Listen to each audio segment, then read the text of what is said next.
My name is John Swartz. This ground is actually a graveyard. This is people who's been buried here for about 250 years. The last one they buried here was 8 September 1896, which was a child. You know, when I came here, I'm like, there's no way to sleep. There was a lot of trees. It was like a jungle here. So I think, hey, this is the only place where I can stay because, nobody's gonna bother me here. It's like a quiet here. So I start making okay. For me, like living here is peace. Maybe sometimes, okay, you can't afford just to leave my shack like that. If I walk down, then I'm like thinking twice about my belongings, which is here. My grass machine there, wheat eater. If I lost that, I lost my piece of bread. But the cops was quite heavy here. People running from down there, they robbed people down on Chopini Street, ran through the crowd, came up into the Karamat because there's always a hideout. Now the cop don't know where to find you now. But I survived through it because I'm always here to them, as long as you don't bother me. I used to have a better shack before when it burns down. Just because I told the guys they can't smoke mandrakes in here because this is a whole waka ground, it's a holy ground. You can't most smoke it here and you want to smoke it here nearby my place, which is wrong. The night they throw up 2 petrol bombs on my walk, it burns out. I got 2 children, which stays with me. One is 11 years old and one is 6 years old. She's turning 7 now.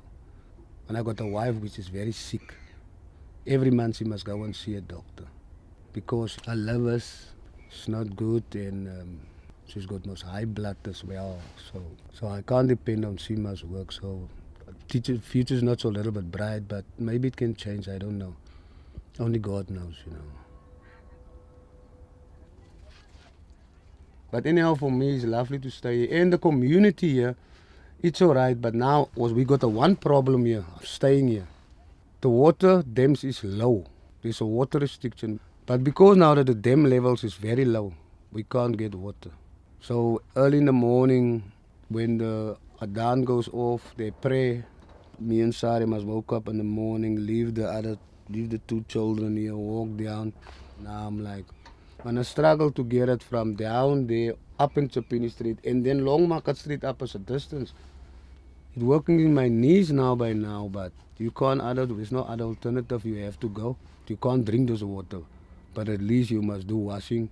You must cook. We must clean ourselves. But like now, I'm just checking while you don't know where your next bread come in. But okay, it's all right. You stay in book up. If you use your mind, you can get on something. Because you're so used to living year round. As long as I don't let my children go and sleep hungry. They must eat. I can rather go hungry or she, but not our children. That is the main thing. Okay, I get spare jobs, like plastering job. I can do tiling. I do brick paving. I did a couple of houses here in the book up here.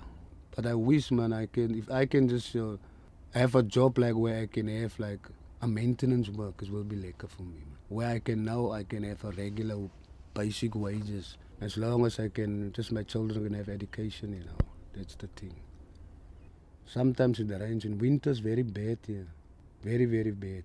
There's no more wood around here. We must make fire. Now we must ration our food so that we can use the 2-plate burner. You know what I can hope for my future? All I can ask is, I'm 26 years on a waiting list. I once did my family to be in a house with bricks. Even I can have a bungalow, it's all right. The old stage much better for me because we must think about the environment, how our children grows up, man.